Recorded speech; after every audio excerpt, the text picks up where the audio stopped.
What's up, guys? Welcome back to Newswave. Well, today that Batman Arkham Trilogy is out on the Switch, giving us our first look as to how the system could handle Arkham Knight, and it's gone over about as well as people were expecting, and we'll talk about that here today. Also, we are going to be taking a look at Game Pass, as there were a bunch of games announced for the service, with some already available right now, and we're also going to be looking at a couple of ratings that have gotten out there early for some titles, showing that Microsoft could have a pretty big week ahead. Guys, if you enjoy these videos, make sure you hit that like button, helps out a ton, and if you're new here to the Spawnwave channel, make sure you subscribe down below. We're gonna start today with Sonic Superstars. Now, this game came out, what I would say, in this gauntlet run of releases. Remember, same week as, Spider-Man 2 and Super Mario Bros. Wonder, and in a recent investors meeting, it looks like SEGA had to essentially say, you know what? Didn't exactly live up to expectations, but we have some plans going forward. We can see this posted up over on VGC. This from the CEO at SEGA, Sammy Holdings, saying, Sonic Superstars was released in October, which is a slightly weaker start than we had anticipated, but in reality, when Sonic IP sells the most is mainly November to December, and more than 90% of this title's marketing costs we spent in the Thanksgiving and holiday season from November onwards, obviously playing into the idea of this would be a good gift for people, picking up Sonic Superstars to have under the tree. I mean, obviously the idea of it being next to Spider-Man 2 and Super Mario Bros. Wonder, it's not exactly on the top of most people's lists with those games around it in that same week. But I feel like things like the price point versus how long the game was probably a deterrent for many people as well. Like, if it was a $40 game, I think that would have been a bit more manageable for people and they might have jumped on board that week.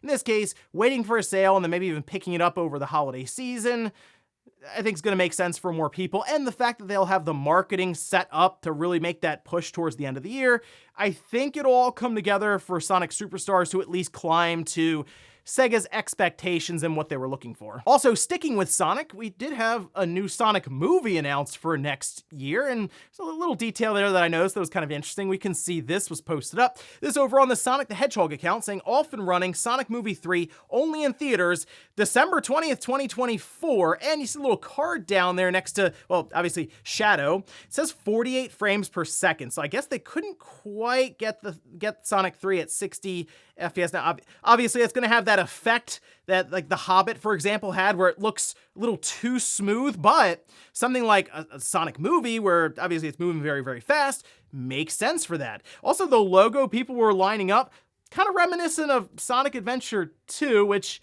I guess that makes sense if Shadow is involved in the movie, and, well, you'll never guess who's voicing Shadow. This is something that was going around online. It's Chris Pratt, because, I mean, he's so cool. Oh, and if you're someone with PSVR 2 and you're waiting for that Resident Evil 4 VR mode, it's actually coming up here pretty soon, as this was revealed over on the Resident Evil account, saying that Roost to all agents, Resident Evil 4 VR mode launches for PSVR 2 on December 8th as a free update for PS5 owners of the game. A demo version will also be available to download at the same time. I think that's a good idea to have just a demo set up for PSVR 2 owners, just to see if they're okay with the controls or potentially the motion sickness, something there. But this, I think, is one of the better reasons to have PSVR 2. Obviously that and Gran Turismo 7. I mean, that to me is still the best example of what PSVR 2 can do to, I would say, just make the game significantly more immersive. This has the chance, I think, to also make RE4 just outright easier. Remember with the Wii, it made everything super easy for popping headshots all over the place. Think we could see something similar here, though, but it could also make it much more immersive, and I have PSVR 2, I have RE4. Might as well check it out next week when it drops. And guys, with some of the quick news out of the way, let's get into the bigger stuff. Let's start right away with Batman Arkham Trilogy, as it is now out on the Switch. Remember, this game was supposed to have come out in the second week in October, I think on the 13th. But it was announced that they had to push it back about a month and a half to make sure it was the best possible version running on the Switch, and that brings up even more questions after we see some of the gameplay that got out there, as I assume people were not only reviewing it, but also because you can technically buy Switch games early by going to, like, the Australian eShop, seemed to be what was happening there. And, well, for example, you could see some of this footage that was put up, and this was under the title This is unplayable. I guess the first thing it says, this is unplayable Arkham Knight Switch gameplay. This is from Game Riot, and essentially they show off a game that is stuttering quite a bit, and it seems to be much more obvious when you're driving around in the Batmobile, but even when they were just kind of grappling around with Batman in the city and doing some different fights, it seemed to have this situation where every few seconds the game almost had to stop and then catch up. It's not great, and the most unfortunate part about this is, visually speaking, the game is not bad. Like, in terms of comparison to the PS4 version, for example, over on Saisu 1, they did a side-by-side comparison to the PS4 version playing on a PS5, of course, through backwards compatibility. It's close. I mean, look, we understand, especially this far into the generation. The Switch, you're not gonna get PS5 level visuals, anything there, but still, this, I feel like, is a decent enough port in terms of what they were working with here. Arkham Knight is known to have had many issues back when it first released on PC. It was legitimately unplayable because of stuttering issues. It had a lot of returns. It got like pulled down at one point. It was a disaster. This kind of reminds me of that. And the fact that they had to delay it about a month and a half does make me wonder what exactly this game looked like back in October as they were moving towards that release. Now, it doesn't really get any better when you look around on other platforms, say like the PlayStation, where the entire trilogy is on sale right now for $6, and you see this game on the Switch at $60 for the trilogy, so 10 times the price, and then this kind of performance. Yeah, not great. But here's, I guess, the positive side of things. It appears that Arkham City, which most people consider as the best game in that trilogy, runs much better than Arkham Knight. Now, it doesn't necessarily appear that it's running at, say, a locked 60 frames, high resolution, nothing like that, but it is manageable and I would say within reason and expectations compared to what we're seeing with Knight. So, my recommendation, if you are someone who is dead set on you absolutely want to play this on the Switch. You're not going to go to a Steam Deck or play it on the PS5 or Xbox, what have you there. I would pick up Arkham City as just a separate purchase because, remember, on the cartridge, it's just Asylum. You have to download City and Knight anyway, so this is one of those things where it feels weird to buy the physical copy, but I would probably pick up City as, again, that's probably the best one of the trilogy. Play through that, see what you think of the Batman trilogy in general and kind of what Rocksteady did here, and then hope that there's some sort of patch for Knight, because in its current state, for the money they're charging, it's not, I would say it's not up to expectation. They still have quite a bit of work to do, but based on what's happened with the PC version over time, I would like to think that there is a patch in the future that'll work some of this stuff out. For example, I did download Arkham Knight on the Steam Deck OLED just to double check, and I would get anywhere from 45 up to like 80 or 90 frames per second in Arkham Knight, depending on what was going on, like flying through the city, 45 to 50, looking at the sky, 90 frames per second. So we'll see if they have some sort of patch coming up here. But right now, I would kind of stay away from buying the entire trilogy and look to buying one or two for now and hope that eventually we get a patch for Knight. Next up, let's talk about Xbox Game Pass, as there were a bunch of games announced, although they were also leaked a few hours before, and for some reason, a couple of them dropped completely unannounced. It seemed like it was all over the place here. But now we have the official reveal and quite a number of games to go over, which we can head over here to Xbox Wire. This showcasing a bunch of games on Game Pass, some, like I said, available right now, which includes Remnant from the Ashes, Cloud, Console, and PC. Remnant 2, which we talked about yesterday, that's on Cloud, PC, and Xbox Series X and S. Now, moving to today, December 1st, Spirit of the North, Cloud, Console, and PC. SteamWorld Build, Cloud, Console, and PC. Moving to December 5th, we have Clone Drone in the Danger Zone, all right, Cloud, PC, and Xbox Series X and S. And we also have Rise of the Tomb Raider, Cloud, Console, and PC. I believe that was in Game Pass. It says returning to Game Pass Library on December 5th. There you go. This is what a lot of people recognize as the best game in that trilogy, the Tomb Raider 2013, Rise of Tomb Raider, Shadow of the Tomb Raider. I liked Rise of Tomb Raider quite a bit. Absolutely recommend checking this one out. Then we also have While the Iron's Hot, cloud, console, and PC. World War Z Aftermath, cloud, console, and PC. All of those, by the way, that I just listed, going in there December 5th. So pretty good drop there on that day. Moving to December 7th, Goat Simulator 3, cloud, PC, and Xbox Series X and S. Moving to December 8th, Against the Storm, that's on PC. December 12th, Tin Hearts, cloud, console, and PC. Moving to December 14th, Far Cry 6, cloud, console, and PC. If you have not played a Far Cry game in a while, I actually enjoyed Far Cry 6 quite a bit. I also went in with lowered expectations because it did seem like Ubisoft was just sticking with that typical, they would consider tried and true open world Ubisoft formula, but I thought it was pretty fun for what it was, and the fact that it's just going into Game Pass, it is something I would recommend downloading, trying it out, see what you think. Now, Game Pass Core is also getting a couple of games. That includes Chivalry 2 on December 6th and Totally Reliable Delivery Service December 6th. Remember, that's like the lowest tier they have right now at $60 per year, where they had like 20 some odd games that were a part of it. Adding 2 more, again, just adding more value to that $60 tier is nice to see. But overall, I'd say a pretty good start to December. This would be considered wave 1, so they'd still have a whole second half of the month, and maybe they have a really fun couple of drops lined up for like Christmas time. Some interesting stuff to consider there, but at least to open the month, pretty good. I recommend checking out Remnant 2, Rise of Tomb Raider, and then Far Cry 6. It was pretty good for a couple of weeks there for Game Pass. Next up, let's talk about some game ratings that appear to have gotten out there a bit early, and we've seen this from time to time, and really what ends up happening is a game rating gets out there, and then the game itself gets announced or a release date hits. And in this case, it seems like Microsoft could be setting themselves up for a couple of announcements, maybe at the Game Awards, to set up 2024. So we can see this was posted up by Idle Sloth, saying that the Australian rating board has rated Clockwork Revolution, Senua's Saga, Hellblade 2, and then we also have South of Midnight. That's the game from Compulsion. So this is interesting to have these 3 games sort of show up here on the Australian rating boards, then get pulled down.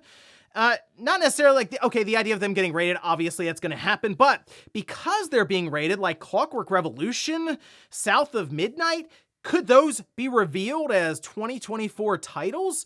We already know that Hellblade 2 is set to release in 2024. We still need that exact release date, and to me, that's the most likely to show up at the Game Awards for Microsoft. There's a few other things I think could be there, and I should have a video up separate, just sort of going over my predictions for the Game Awards in terms of announcements, as well as I think one massive reveal that could be happening next week, so keep an eye out there. But in this case, it makes sense because they showed off Hellblade 2 for the first time at the Game Awards, remember, next to the Xbox Series X.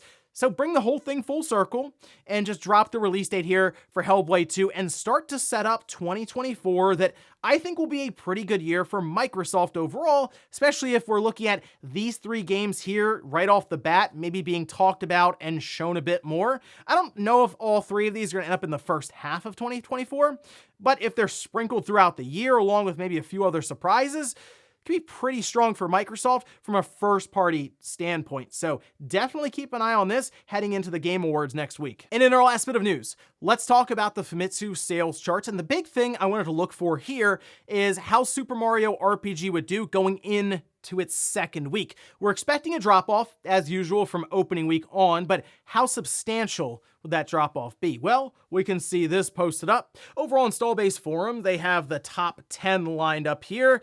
Momotaro is still number 1 at 98,000 copies, so still rolling along strong there at the top. And we have Super Mario Bros. Wonder, actually made a nice little jump there, 24% up, 62,896. And then Super Mario RPG had a bit more of a drop-off than I was thinking, 82% down, but still 54,321 copies, 355,000 total. We're looking for Super Mario RPG to try to climb past the 600,000 mark physically in Japan to become like the best-selling, we'll say, quote-unquote, RPG or or a turn-based Mario game there when compared to things like Paper Mario. So we'll see how that continues on, especially through the holiday season. We have WarioWare Move It at 4, Pikmin 4 at 5, which that is creeping up on that 1 million mark in Japan, so got to keep an eye on that one. Hogwarts Legacy, then Mario Kart 8 Deluxe, of course. Minecraft, Like a Dragon Gaiden, The Man Who Erased His Name, and then Animal Crossing New Horizons. Moving over to the hardware, we have the Switch at the top, 71,684 systems. That's a jump up from last week, and this continues the Switch's path forward to where it can become the best-selling system in Japan, looking for, I would say, about 33 million systems or so to sell to cement it at the top in Japan, like no questions asked there. Then the PS5, 59,235. Then we got to drop all the way down for the Xbox Series, 2,133. The PS4 behind it, just over 2,000, and then 33 3DS systems. It's amazing how they just never seem to run out of these in the back. So despite there being a fairly large drop-off here for Super Mario RPG, I think its momentum will, for the most part, continue on, especially because it's in the holiday season right now. And with that in mind, I think, yes, it eventually will become the best-selling game in sort of that Mario RPG space alongside of the different Paper Mario games, and that's something that I think most people are hoping will send a message to Nintendo that this style can still work, and hopefully they also see this with something like Paper Mario Thousand Year Door. If anything, that's the one people should really hope catches Nintendo's attention because it is still it's in that Paper Mario franchise and would be a more one-to-one comparison, I would say.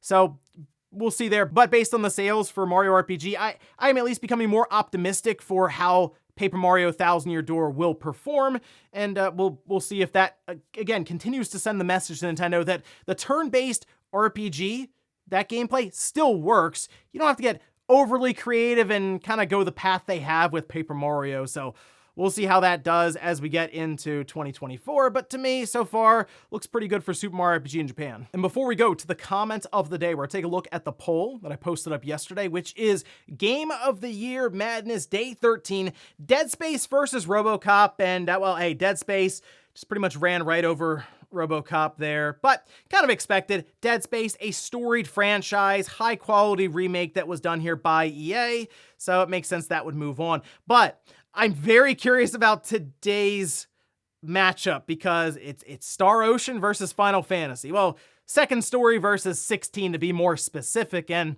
I'm curious where we sit right now with Final Fantasy 16 because I see some longtime fans who just don't like the game at all, then I see others that are really into it, so we'll see what kind of voting it gets going up against Star Ocean, another remake actually. And we'll finish up with the comment of the day as you're seeing here. This is from Potato, says, Microsoft doesn't have to bring Game Pass over to other platforms. They just port and publish the games to other platforms and just sell them outright like everyone else does already. They will just leave Game Pass on PC and the lockdown box they have. Yeah, you could kind of look at if that is just the future in general. Like, okay, Nintendo, Sony, they just never allow Game Pass on their platforms, even you could say Valve with Steam. Well, then Game Pass, the service, is the exclusive for the Xbox because the other systems don't have that. They could still have the same games technically, but you have to buy them outright. Whereas on Xbox, those first-party games, which will eventually include Call of Duty, it's just there. You have your subscription, you download them, and you play how you want at that point. And I think Microsoft can make waves elsewhere by doing things like eliminating the need to pay for online play. I think that is a massive trump card they could play and would also work in their favor of, hey, I mean, our subscription is all about games that you have to pay for full price elsewhere, but not here with our exclusive service. And ladies and gentlemen, that's gonna do it here for Newswave. If you enjoyed this video, guys, hit that like button. If not, hit the dislike. Leave comments down below about everything we talked about here today. Where's the Batman Arkham Trilogy, the collection for the Switch? Some sketchy performance there for Arkham Knight. Are you thinking about buying the entire collection, one or two of the games, or just avoiding it completely? And then also, what about Microsoft? All these games getting rated. Do you think they're setting up a big week with the Game Awards coming up? Thanks guys for watching, and I'll see you next time.